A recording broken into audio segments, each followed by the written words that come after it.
Welcome to the Connection Revolution podcast. I'm so thankful you're taking the time to be with us for this episode. We have a fantastic guest with us. His name is Roy Moran. Roy is a great friend of mine for many years. He's a pastor, he's a mission guy. You're going to love to hear from Roy Moran. Roy, thanks for taking the time to be with us today. Oh, it's so good to be here. Please just take a moment, take a 2, 3, 4 minutes and just introduce yourself. Tell us a little bit about your journey with the Lord, your ministry journey, maybe pastor journey and mission stuff, whatever you want to include. Sure. Well, I started following Jesus when I was between my sophomore and junior year in high school, and I came to follow Jesus during a time of great spiritual upheaval, Jesus revolution, all that kind of stuff. And Mm. and I was in Hawaii at the moment, and we experienced some amazing things happening. I went to Dallas Seminary, graduated from there, and spent some time in very traditional legacy type churches. Left there and went to the Fellowship of Christian Athletes. And that what got me to Kansas City as I served in the headquarters at FCA out there across from the K, and left there after 4 years and planted a church in here in the Northland, Shoal Creek Community Church. Along the way, I ran into an organization out of California. At that time, it was known as City Team. And they were starting some stuff in sub-Saharan Africa, and I got involved with them. And along the way, we birthed out of City Team because City Team was a basically a rescue mission, like City Union Mission or something, in the San Jose South Bay area, and had this international thing going on. And so we became New Generations at that point, and been involved, heavily involved there, chairman of the board, as well as I lead one of their new initiatives called the Global Platform, Mm. as we attempt to sort of move from 10x, because God's been very, very faithful in what's happened. We're Yeah. shepherding right now 323 movements around the world. We look at a movement as churches who've multiplied to fourth generations, and Mm. over 100 Mm. churches in those four generations. So we've got 323 of those scattered all over the world. Mm. We have a footprint in like 90 countries now. Wow. Different family partners that we are involved with.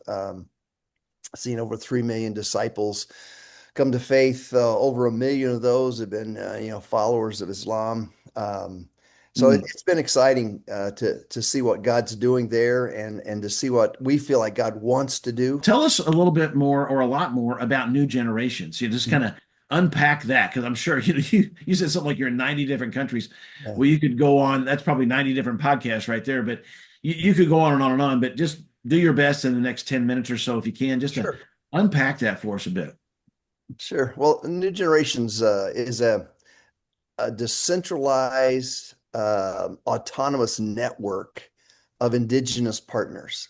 And it's hard for people to kind of get their head around what God has evolved over time. But if you think about a lot of different local indigenous ministries, I could plop their logos up on the screen here: Global Harvest, or New Harvest Global, or Lifeway Global, or ATI, or TDMM, all of these different indigenous partners around the world, and Hmm. we covenant together around a ground tactic. Basically, a lot of people refer to it as disciple making movements.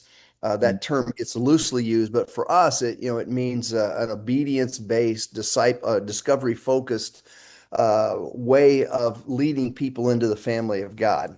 And Yeah. it's been extremely effective across sub-Saharan Africa, South Asia, seeing just amazing things happen in Hmm. South Asia right now. Amen. Uh, but God has just blessed us, to be able to replicate this thing, and so it's got a lot of ingredients in it that are simple, and it's simple on the other side of complex. And I know that may sound weird, but Hmm. it's got a simplicity to it that's well thought through. And I love being in the midst of these folks, because I never meet in all of my experience with Christian, I never meet people that have the depth of commitment uh, that these folks do. I mean, they just have this. Their Mm, life has been altered, by a kingdom gospel, yeah, and yeah, and they're all in, and they are yeah, just all in, and it's just it's so yeah, refreshing to be yeah. around them, to be a part of it. Probably the vast majority of the church, at least in the Western culture, has really no idea about the kinds of things that you're seeing or hearing about in these different 90 countries or whatever that you're working with. Yeah. We need to hear more about what God's doing there. Right here in Kansas City, we've seen the gospel move on the college campus, where Good, good. st student athlete just gets some a real spiritual itch, and someone comes up alongside him and begins to help him learn to read the Bible for himself and hear what God has to say and obey it, and the spiritual fire lights in his life, and he begins to work with his teammates, and it jumps from his team to another team on that campus. And so you got these two athletic teams where the gospel's moving, and then the summer comes and they go back home, and it moves into their friend space from high school and stuff as they're doing summer together and stuff, and they begin Wow.